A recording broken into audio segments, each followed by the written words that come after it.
hydrate.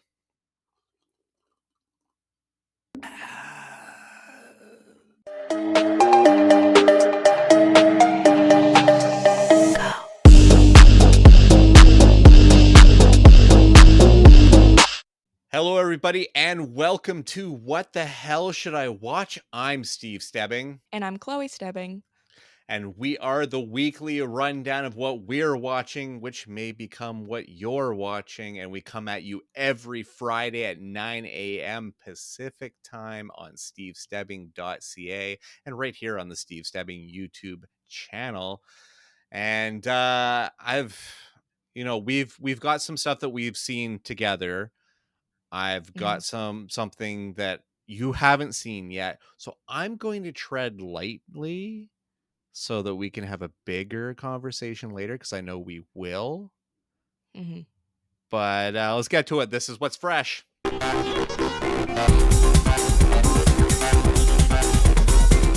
Fresh for your eyeballs this week. And Chloe, you're a bigger M. Night Shyamalan fan than I am. Not to say that I don't appreciate some of his work, but you're more on this train than I am. So yes, let's just rip the Band-Aid off. This is Trap. A father and his teen daughter attend a pop concert only to realize they've entered the center of a dark and sinister event. Starring Josh Hartnett, written and directed by M. Night Shyamalan. So what do you know about this movie? Nothing. I haven't even watched the trailer. So it's just Josh Hartnett bringing his daughter to a concert. That's all you know. Didn't even know that. Okay. That's the best way. I'm trying to be as in the dark as I can because trailers are so spoilery and I hate it. It pisses me off. Okay. So I just avoid them now. So I'm going to tread ultra light because our both criticisms that we arrived at when we watched Abigail were that it would have been better not knowing a lot. Yes. Right. So we'll tread lightly. M. Night still has a writing problem. He is like an alien in every degree, not just dialogue, but situationally.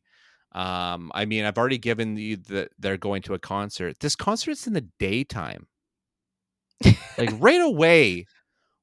How many big stadium concerts have you gone to in the daytime? That's not a multi-band all day show. Yeah, like a festival, like Coachella. Yeah. Like this show's expected to be over by 6. Like I time for bed or right? And he also has this really bad problem in my mind. It's a bad problem of having a character that's not a main character, maybe like a very background or secondary character, that gives his entire exposition right to you at the camera. He does it in a lot of his films, and it really bugs me because it's lazy exposition. And it's something that we've talked about on this show a few times before, is when you're forcefully giving me exposition and I know that this is exposition, it's like, what the hell, dude? Yeah. And 2024 will always be known as the year that M. Night wanted you to meet his daughters. And I think M. Night is so heavy-handed with his exposition because all of his movies are extremely personal. Like, I recently learned over the past week that Old was very personal to him, which is one of his worst movies overall, I guess. Not my opinion, but the opinion of most people. But we went over this last week. Yeah. But that, like, he's so heavy-handed with the exposition because he wants you to understand where he's coming from. Like, he wants to portray this very specific idea, and I think the only way that he knows how to do that is through just direct telling you. That and crashing through walls of logic. If there is a mistake, if there is something that just doesn't add up, doesn't make sense, something that's clunky or whatever, he'll crash right through it and make it part of the twist.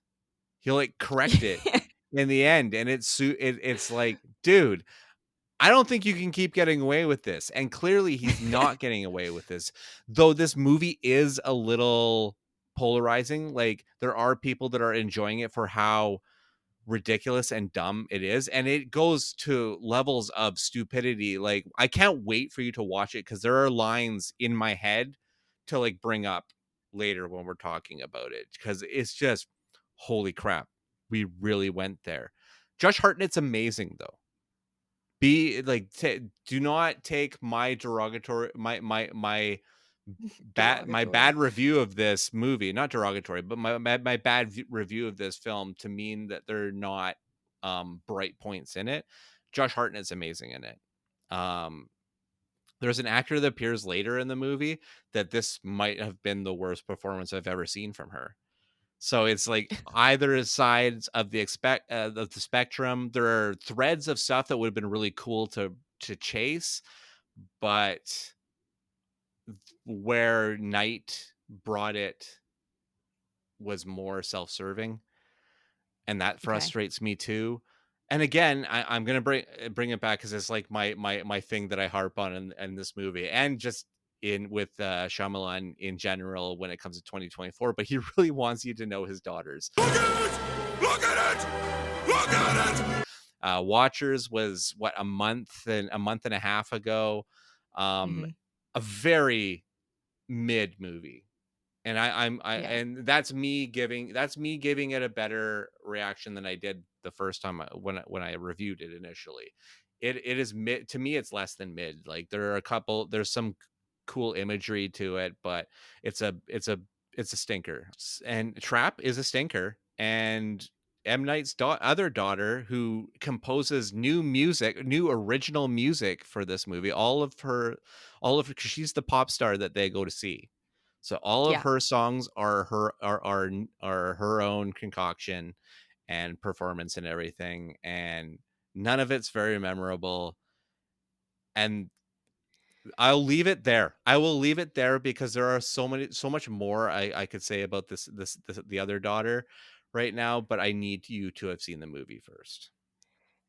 Interestingly, um, both of his daughters also worked on Old. They did They did. in production, on production side. Yeah, one was, camera, I think, Okay. and the other one, the the music one, did music. This is like 2024 is a year of their breakthrough with their own projects in their own way, but it's Mhm. still very, very much tied to him. And it's so evident. Like, even the Watchers feels like a movie that Knight would have made, Yeah. just to a lesser degree. It feels like Knight's student film with a lot of money. Yeah, And I said that before about that movie. This isn't a new thing I'm saying about that movie. I said that and I movie definitely felt agree like with you on that a point. very expensive student film. Yeah. So, and you know how M Night likes to put himself in his movies? Mhm. Trap might be the worst one. Oh, no.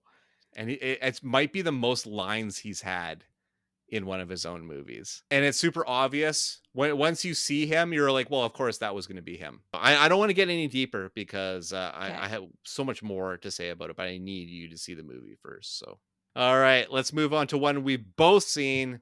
Another horror thriller. This is Cuckoo.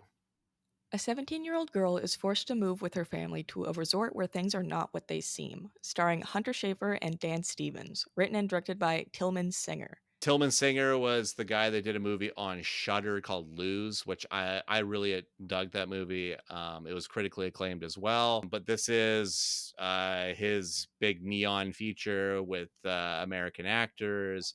I'm not really I'm not too deep into Euphoria, so I don't know what to make of Hunter Schaffer before watching this movie, but she is, for better or for worse, however you feel about this movie, she is such a fascinating center to this film, because I kind of dig this Gretchen character that they made, and Mhm. the immediate fascination that Dan Stevens has with her. I was Yeah. like, because their tete-a-tete is the best point of the movie. Like, again, Yeah. like it or not, I am kind of in the middle on this one. Because it's so idiosyncratically weird, and I love when horror plays in a sandbox is weird. and especially one that's going to be theatrically released on this level like it's going to be. So keep doing weird horror, even if it's good or Yeah, bad. for sure. Keep doing weird horror. I know you landed on this one on a lesser degree than I did. I wouldn't say lesser. I think it's more the same. Like, I can't exactly decide how I feel about this movie. I do feel like it's pretty middling.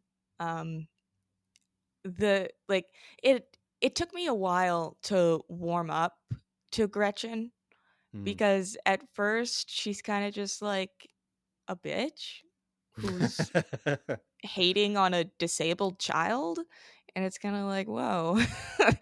But I mean, it did kind of grow on me. Like there were some other things, like the dad just being like, just like I don't give a fuck Yeah, about Martin anything. Soskas checks out of this movie Yeah, largely. He comes back here and there, but he's largely checked out. The first time you see the perceived antagonist or evil or whatever, it's almost comical.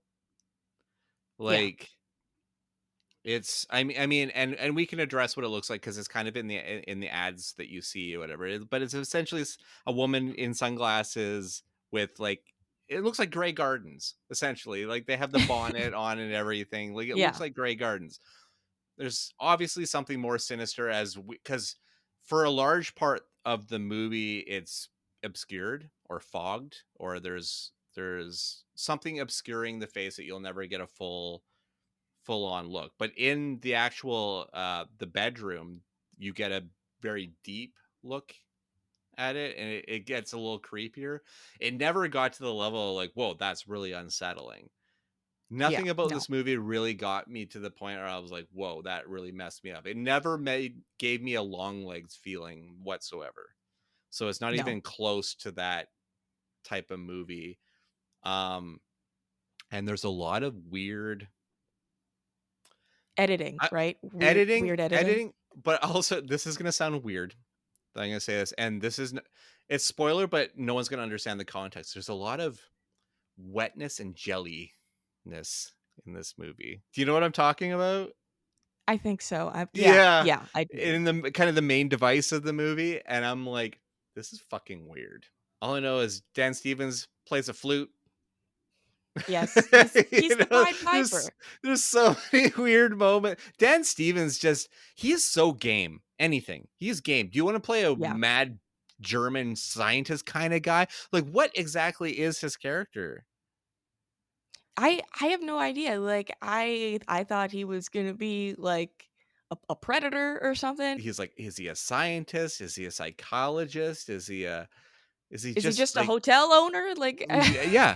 Why is it so preoccupied that she has to that you know he's like basically mincing around at the beginning to make sure she gets the job there, you know, and it's like yeah, what is this? I don't know. We're gonna have a way more expanded talk about this movie yeah. eventually, but There there is one thing that I want to point out cuz it mm. really annoyed me when it happened. There's a point where there's a blood splatter on the screen. Oh yeah. Like an effect on the Hmm. screen. And that takes you out of it immediately. That took me way out of it. Yeah, yeah. Interacting the fourth wall break in horror movies The is a hard fourth thing. wall breaking, it didn't I didn't get it. It didn't make any sense to me, because it has nothing to do with the context of the movie, really. Hmm. And a movie that really kind of has minimal blood. Yeah. When we bring it back for a reminder in a handful of episodes, we'll get deeper on that. All right, let's move on. Let's break out of horror just for one movie, then we'll head right back to it. And this is a new drama. It's called National Anthem. A 21-year-old construction worker in New Mexico joins a community of queer rodeo performers in search of their own version of the American dream. Starring Charlie Plummer, written and directed by Luke Gilford. And this was brought out by our friends at Route 504. They were trying to get me to see it, and I'm a couple of weeks late to it, but I'm really glad I got a chance to check it out because this is essentially like a directionless 21-year-old kid played by Charlie Plummer, who just works kind of like odd construction jobs, like basically those jobs where a guy shows up with a pickup truck, so like, you want work, and jump in the back of the truck and let's go.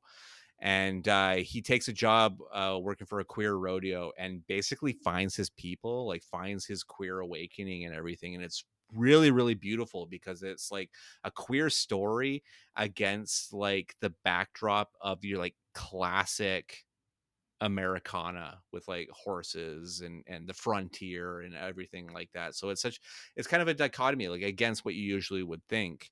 And I mean, the general rule is if Charlie Plummer's in a movie, watch that movie, because like Spontaneous is an incredible film that I don't think a lot of people would have just picked up. Lean on Pete's another really, really great film with him. Like I've generally liked every Charlie Plummer movie I've watched, and I really have to give it up to Guilford, the director, who's a music video director largely. And he's done a bunch of Troy Sivan videos and stuff, and makes his feature debut here, and like a very knowing first feature from him. And I thought it was really, really beautifully done. And Charlie Plummer's mom in the film is played by Robin Lively, who is Blake Lively's mom. So that was kind of Oh, cool. That was cool to yeah. see. National Anthem is a solid film. It's not going to get a lot of fanfare, not a lot of not a lot of trailers that you're going to see running on TV or anything for it. But I recommend it when it comes up streaming. Definitely check it out. Let's move back into one more horror before I talk a Blu-ray. This one I was excited to see because I didn't get to see it in Penticton because it played here at an ungodly hour, and I'm old and I didn't want to see it. But I finally got to see MaXXXine. In 1980s Hollywood, adult film star and aspiring actress Maxine Minks finally gets her big break. But as a mysterious killer stalks the starlets of Hollywood, a trail of blood threatens to reveal her sinister past. Starring Mia Goth, written and directed by Ty West. And I just said it just stars Mia Goth because I mean there is a plethora of other actors that appear in this one. I mean Kevin Bacon's in this, Halsey's in this, Bobby Cannavale, Michelle Monaghan. I mean there's a lot of people, and a lot of people just kind of drift in and drift out of this movie. Um, and there's a lot heading into this movie. I mean X is like a porno homage to Texas Chainsaw Massacre in a way. Just like an unexpected little horror gem that came out a few years ago. And then Pearl is like this very centric horror story about this girl's trauma that leads to just incredible violence, right? And she just kind of snaps. So they're very guided movies in their own way. So when I saw MaXXXine, I was expecting it to be kind of, given what it's about, like a William Lustig, like Maniac style, um, gritty, seedy slasher movie, based around the Night Stalker. And what I got was an uneven mess in every way. It is so misguided. It is so all over the place. And when it tries to bring itself together for a major reveal for the third act and something really pertaining to Maxine, this character that you've built from the first movie through to this third movie to bookend everything, it feels like all of this was like a rush to get to the end. Like I didn't understand how everything was leading to this very mediocre reveal. I felt super duped by Ty West's first two movies, and like that they didn't give enough, that he didn't give enough for the third movie. Because that said, just like Trap, Mia Goth is amazing. She's really good, and this Maxine Minks character, she is Maxine to just to the full body and soul. She is so good at playing this role. But I mean, we do get a bit of on-screen violence and some gore, but there's a lot that's cut away from. And I don't know. This movie didn't have any of the same feel the last two movies at all, and I think I really built the movie up a lot more in my head than what the final result was. I'm kind of glad I didn't see it in theaters. That I was, in a way, I spared myself that. but just wasn't enough for how much that I put on the first two movies as some of Mhm. my favorite movies of the last handful of years. Yeah, it doesn't lead. It doesn't land whatsoever. Pearl, I think. I mean, X is my favorite of the three films, but Pearl is Mia Goth going full unhinged, Mhm. going all the way, and into that credit sequence of just her smiling was Yeah. in theaters. I filmed it with my camera. I was like, this is hilarious. I couldn't believe they were doing. I was in a theater by myself too, but I was like, I couldn't believe, because I'm cackling as this is happening, because I couldn't believe they were doing this. And then how the music gets sour and everything, and it's like, this is fucking crazy. Like, she is going for it. And Pearl was like the pandemic written one, because they filmed X while during the pandemic, and then they had to do the lockdown before they were going to leave New Zealand to go Mhm. back home. So Ty West just wrote Pearl, and obviously Mia Goth is going to do it, and they just went right into making Pearl. And then MaXXXine just feels like they got too beyond it, because Okay. they wrote MaXXXine in a reaction to how well Pearl did. Pretty sure. Right. Pretty sure of that. So I don't know. I'm just bummed by it. Let's drown my sorrows a little bit with some Blu-rays.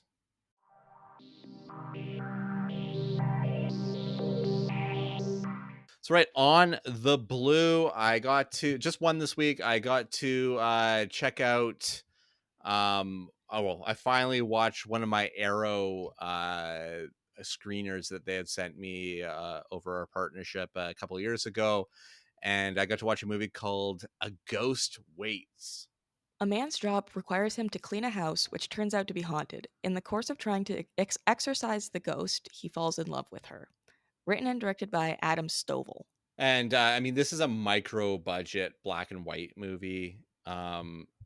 Basically, but yeah, a guy that goes in to transition the house in between renters to get them ready for the next one, and finds out the house is haunted and falls for the ghost. Also, fittingly, because he's a super sad and depressing guy that's been basically abandoned or ghosted by all Oh. of his friends and family. So this movie is all leading towards a happy ending with tinges of sadness, because it's like he found his person, but they're dead. But on her side, I feel like this movie is like informed by Beetlejuice and stuff, because there is like a bureaucratic world.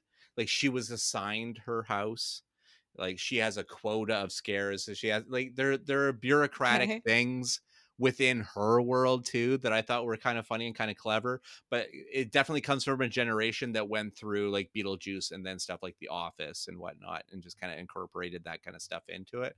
But both leads are really solid in this one. But yeah, it plays like a rom-com for the perpetually sad. It's just there's no other way of saying it. But sadly, there's not Stovall. He made this film in 2020, and there's nothing else.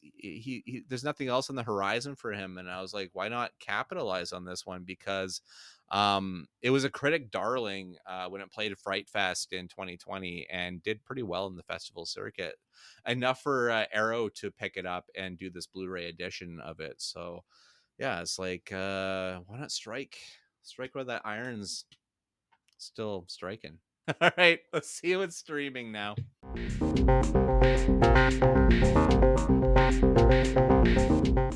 All right, streaming pile this week. I've got some Hollywood documentary. This is Faye. Faye Dunaway reflects on her life and candidly discusses the triumphs and challenges of her illustrious career. Directed by Laurent Bozero. Available on Crave. Buzzero.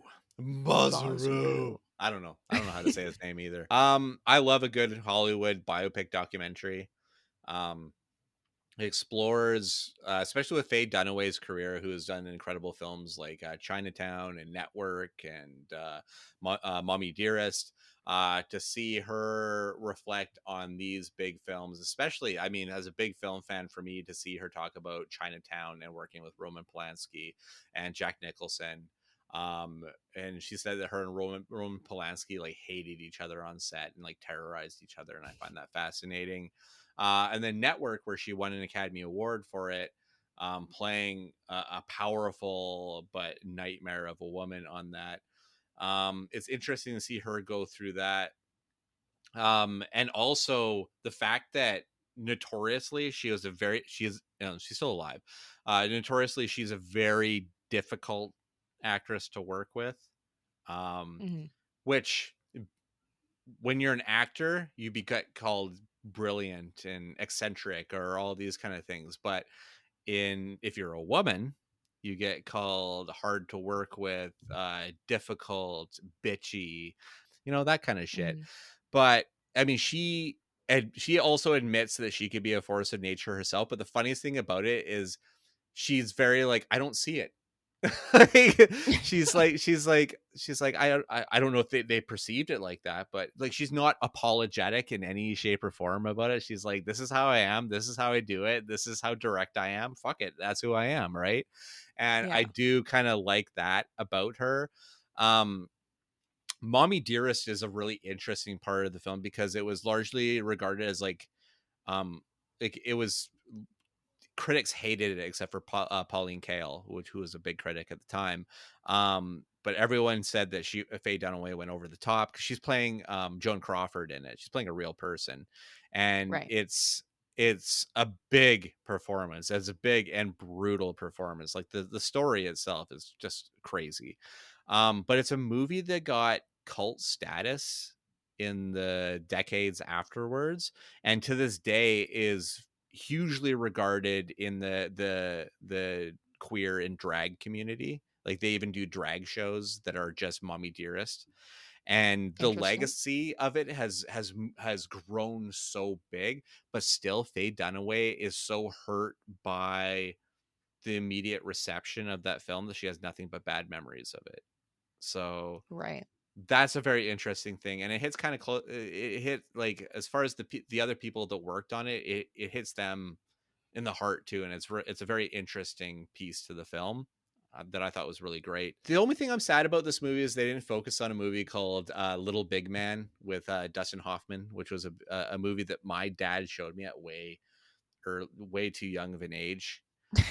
So much so that Faye Dunaway may have been the first nudity that I've ever seen in a film before. But they didn't talk about that film at all. But it's a movie that's had meaning in my life. But it's an HBO documentary. I love HBO documentaries. They always do them so well. So Faye is definitely worth checking out. Let's move on to the final season of The Umbrella Academy. A family of former child heroes, now grown apart, must reunite to continue to protect the world. Starring Elliot Page, Tom Hopper, David Castaneda, Castaneda. It has that little squiggly line over Yep. the top. Emmy Raver Lampman, Robert Sheehan, Aidan Gallagher, Justin H. Min, Colm Feore, and Ritu Arya. Created for television by Steve Blackman and Jeremy Slater, but based on the Dark Horse comic by Gerard Way and Gabriel Ba, available on Netflix. I heard about this one. Yeah, you know who Gerard Way is, right? Yeah. Yeah. So I think this is probably one of his best original creations within the comic world. And I think comic to series wise, they did a really great job of it. And I'd say it comes down to casting is why I love this show so much. Initially, when I started watching it, I knew Robert Sheehan because he was on Misfits, and I adore Nathan on Misfits. He's like one of my favorite characters on that show. Um, and Colin Feore, who is Daddy Hargreaves. He's the mastermind of it all. And who else? Oh, and Elliot.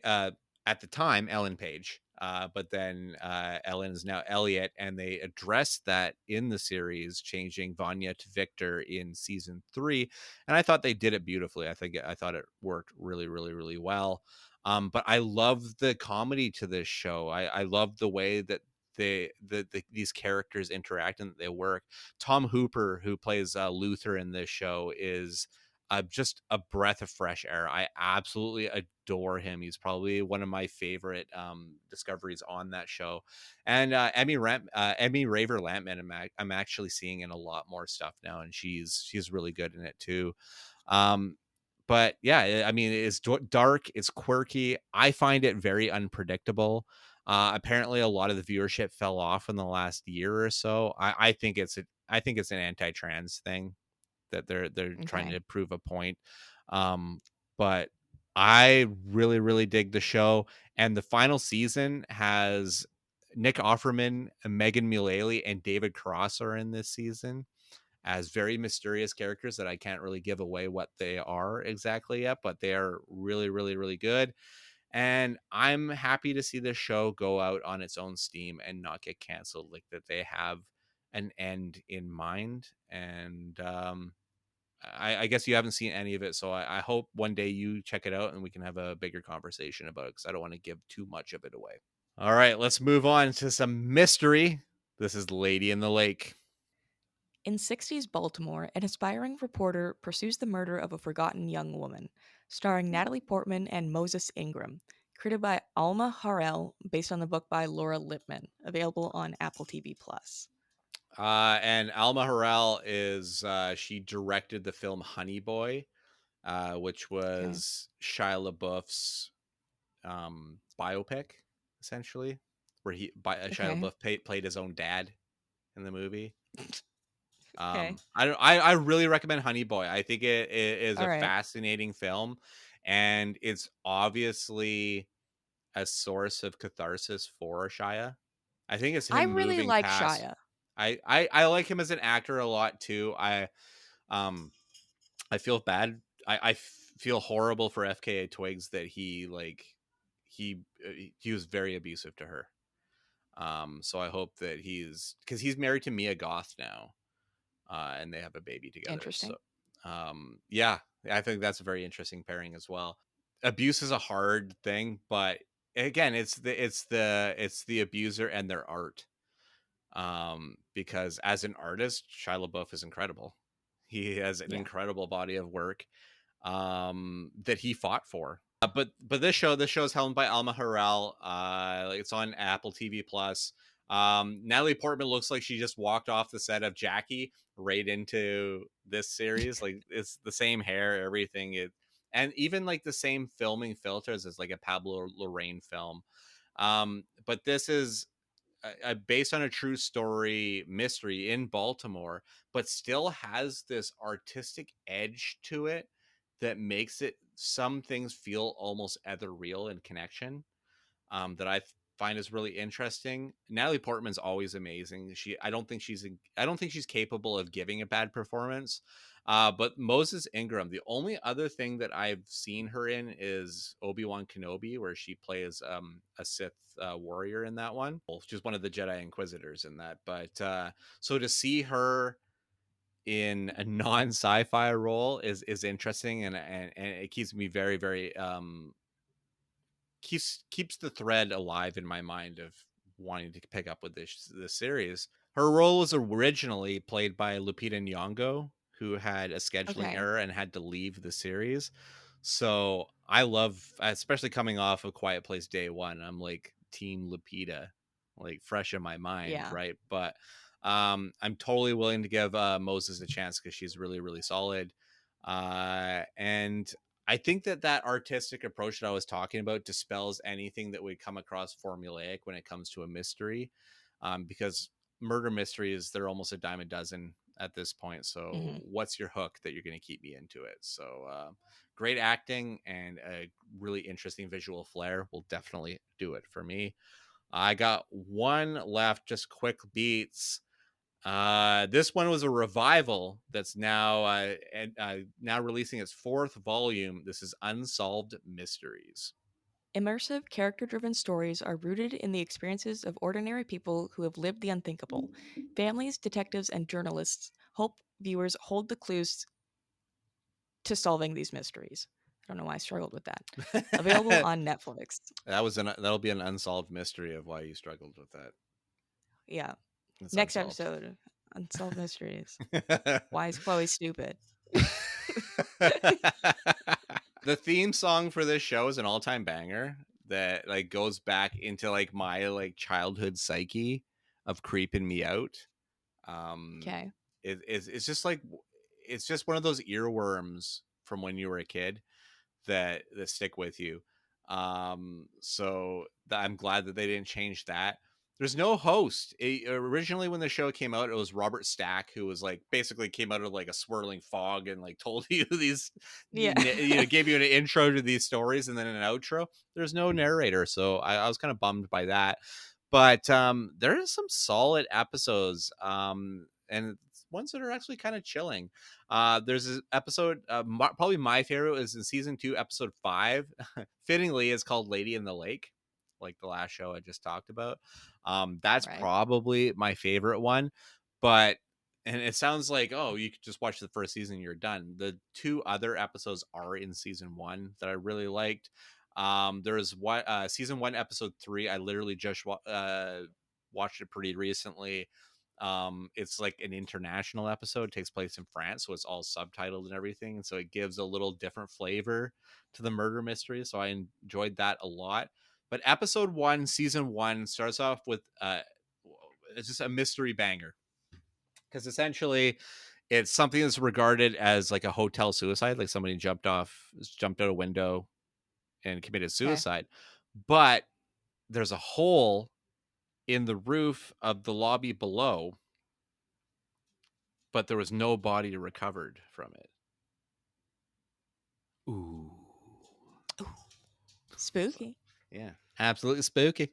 It really refreshed my need for unsolved mysteries pretty quick into the series. So I'm digging it. I'm glad there's a volume 4. And honestly, if there's so many weirdo stories like this out there, they could just keep going. All right. I got some new stuff to put on the shelves this week.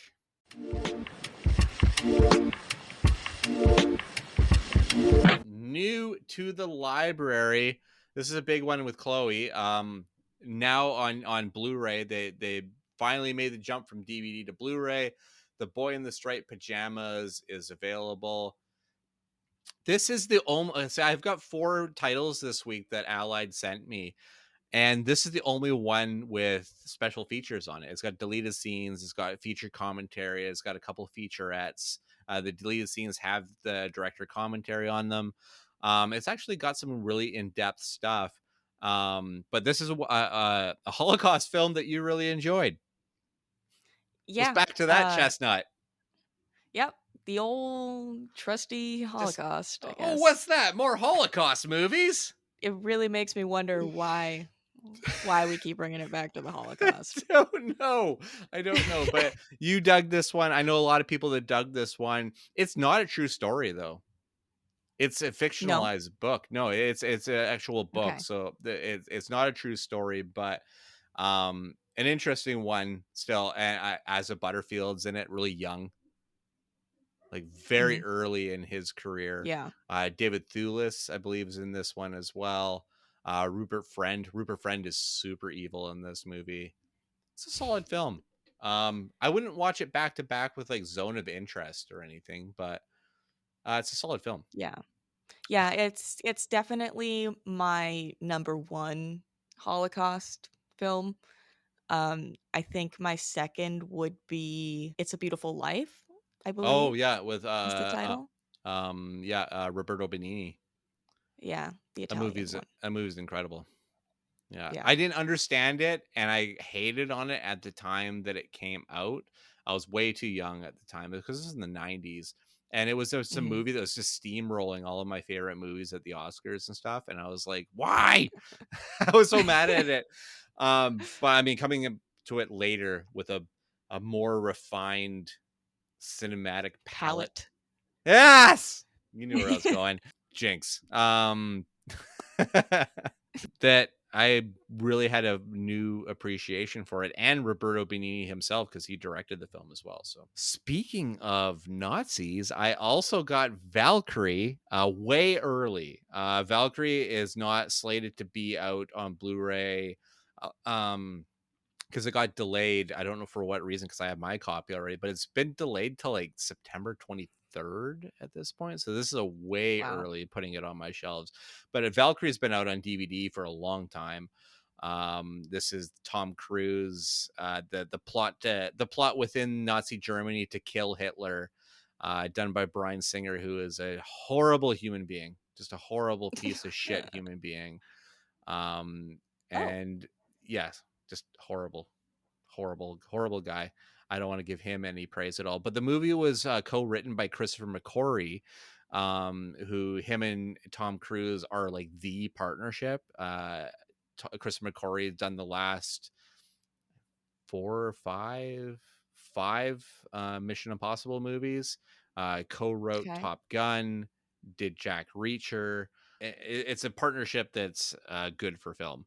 Valkyrie was a mess of a film when I originally saw it, so I'm looking forward to giving it another once over, give it another watch.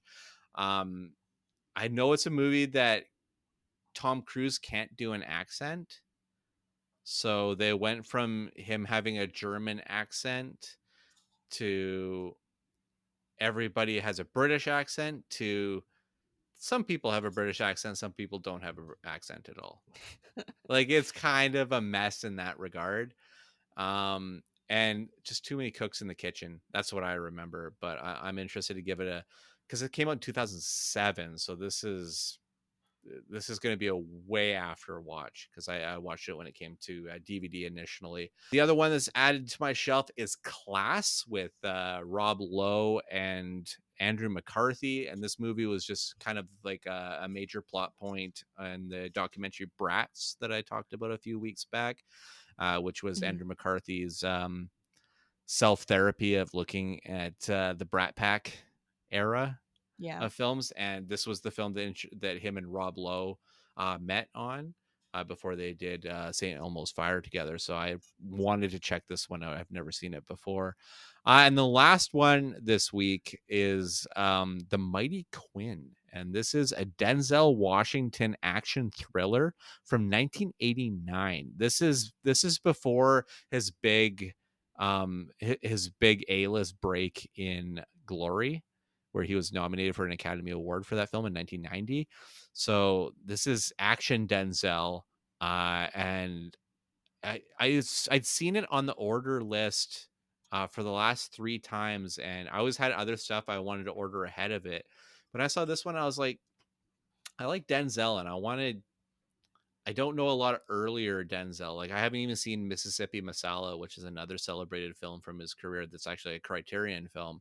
So I was like, yeah, okay, let's check out Mighty Quinn, and it's got Robert Townsend in it too. So I'm excited to bring that one to a later episode. But is that it? But Oh, oh, oh, oh, oh, oh, oh.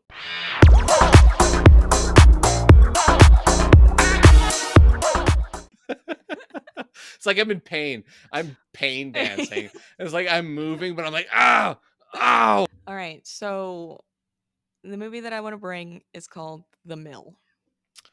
A businessman mysteriously wakes up in an open air prison cell with only an old grist mill. Forced to work as a beast of burden, he must find a way to escape before the birth of his child. Starring Little Ray Howery and Pat Healy. Directed by Sean King O'Grady. Available on Disney Plus. So I'll be straight up. This movie doesn't have good reviews. Um, they're mid to bad. Mm-hmm. Um,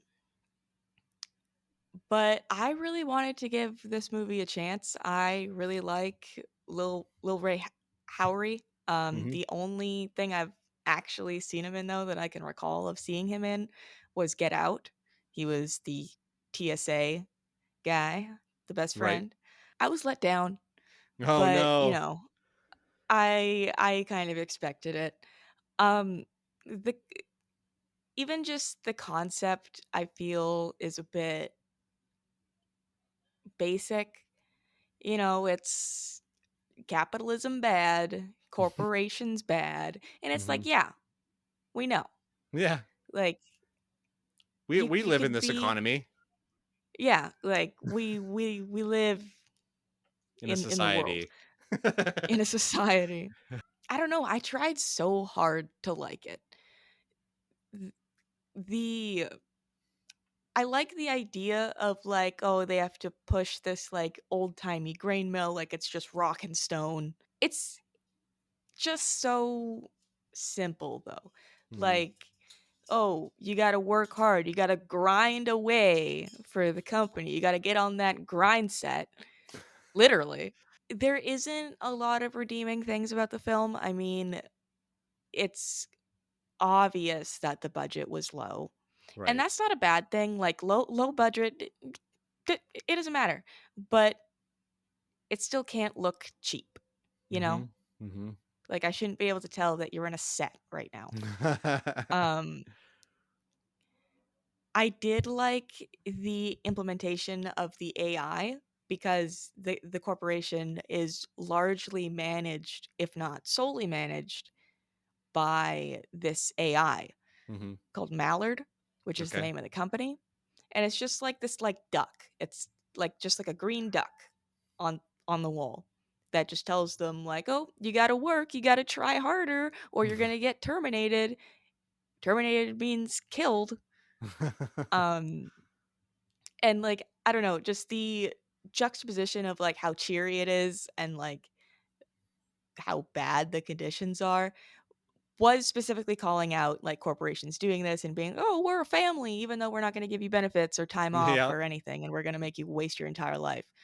um so even though that comparison is extremely obvious, I did like the way that it was done, but that's not enough for me to justify the Yeah. rest of the movie, especially the fact that none of it mattered. Oh no! Second week in a row. Starve Acre. Now the mill. In in the mill, it mega doesn't matter because Oh, it didn't even happen. It was a cop out. It was a cop out.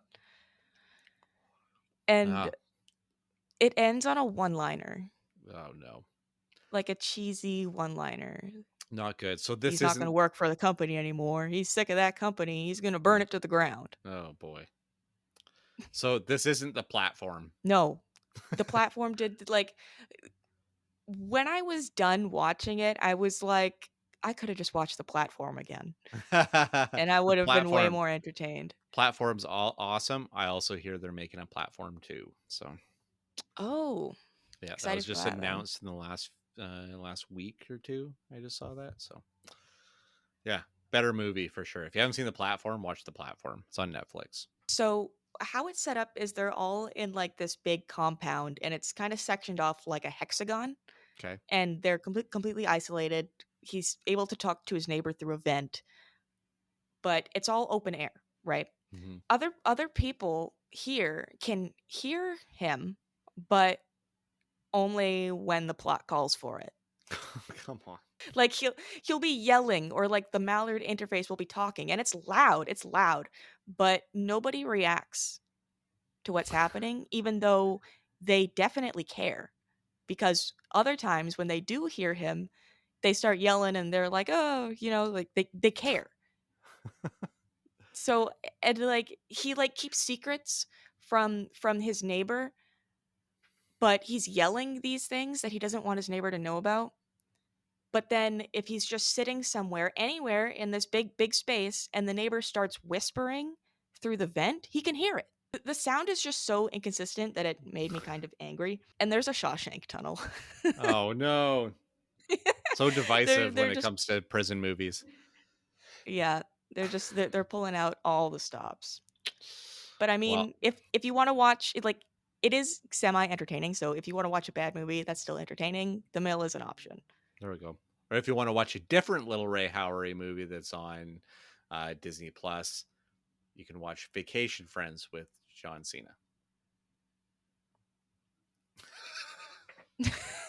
Your blank look is the best part of the end of that. Just or you could. I guess Guess. if you I wanted to. guess. That was a solid mid review. Yeah, Solid mid. Solid, solid mid. solid mid. All right, what are we going to talk about next week?